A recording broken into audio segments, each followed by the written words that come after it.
கோழி எடுத்து வச்சுருக்கேன். இந்த வீடியோவில் நம்ம சிக்கன் கீ ரோஸ் எப்படி செய்கிறதுன்னு பார்க்க போகிறோம். நான் Sivakami, welcome to Siva's kitchen. இந்த கோழிலாம் நம்ம முதல்ல மேரினேட் பண்ணி எடுத்து வச்சுக்கணும். அதுக்கு இங்கே பார்த்தீங்கன்னா நான் கொஞ்சம் ஸ்பைசஸ்லாம் எடுத்து வச்சுருக்கேன். மிளகு, பிளாக் பெப்பர், கொஞ்சம் வெந்தயம், சோம்பு, இது சின்ன சீரகம், மிளகா, காஞ்ச மிளகா, 3 மிளகா, இது வந்து உரப்பு மிளகா, ஒரு 4 சாதாரண மிளகா எடுத்து வச்சுருக்கேன். இந்த ஸ்பைசஸ்லாம் ஒன்றா நம்ம வறுத்துட்டு, இந்த மிளகாவையும் தனியாக நம்ம வறுத்துட்டு எல்லாத்தையும் பவுடர் பண்ணிக்கலாம் பிளெண்டரில். இப்போது இந்த கோழியை மேரினேட் பண்ணிக்கலாம். நம்ம வறுத்த மசாலாவும் காஞ்ச மிளகாவும், இது உப்பு, கோழிக்கு ஏற்ற மாதிரி போட்டுக்கோங்க.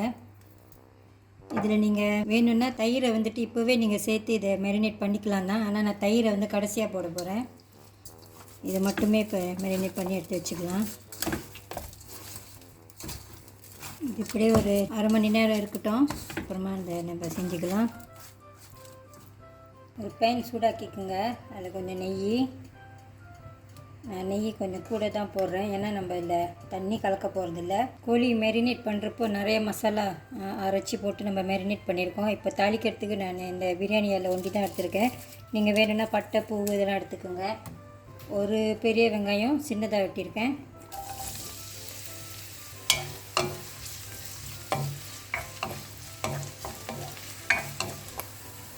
இஞ்சி, பூண்டு இடித்து வச்சுருக்கேன்.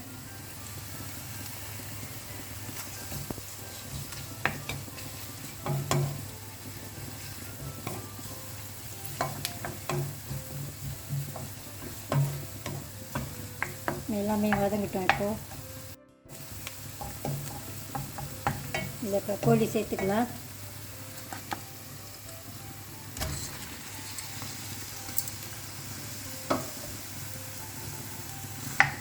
ஃப்ளேம் கொஞ்சம் கூட வச்சுக்கோங்க.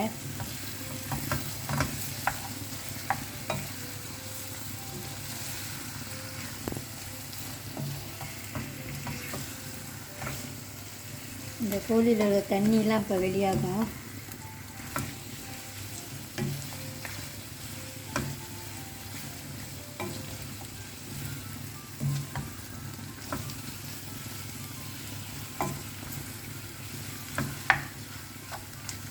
தண்ணிலாம் வெளியாகிட்டோம். அப்புறமா நம்ம ஃப்ளேமை கொஞ்சம் குறைச்சிட்டு மூடி போட்டு வேக வச்சுக்கலாம்.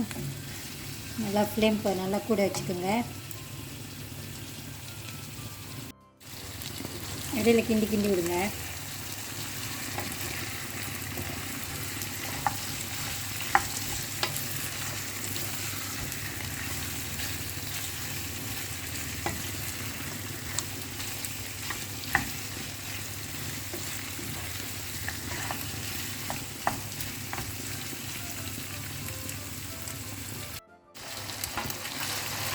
இந்த கோழியில் உள்ள தண்ணிலாம் வெளியாகிருக்கு பாருங்க. இடையில கிண்டி விடணும்.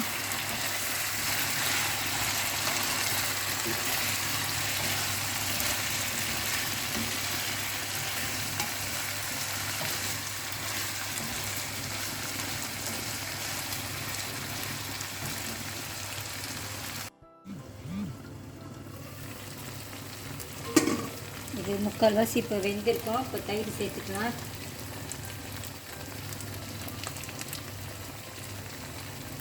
நல்லா கெட்டியான தயிராக சேர்த்துக்கோங்க. கொஞ்சம் கருப்பு சீனி எடுத்துருக்கேன்.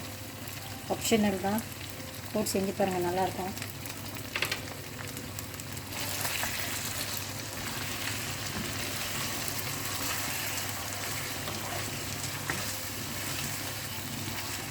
ஃப்ளேம் குறைச்சி வச்சுக்கோங்க.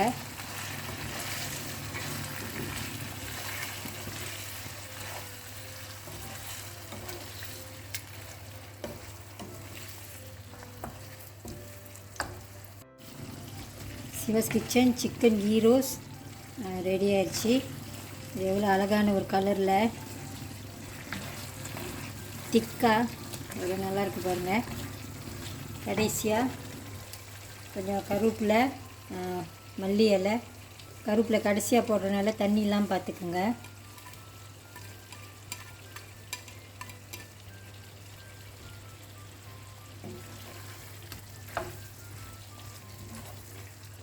இந்த வீடியோ உங்களுக்கு பிடிச்சிருந்துச்சுன்னா லைக் பண்ணிவிட்டு ஷேர் பண்ணிவிட்டு சிவாஸ் கிச்சன் சேனலுக்கு சப்ஸ்கிரைப் பண்ணிக்கோங்க. தேங்க்யூ ஃபார் வாட்சிங்.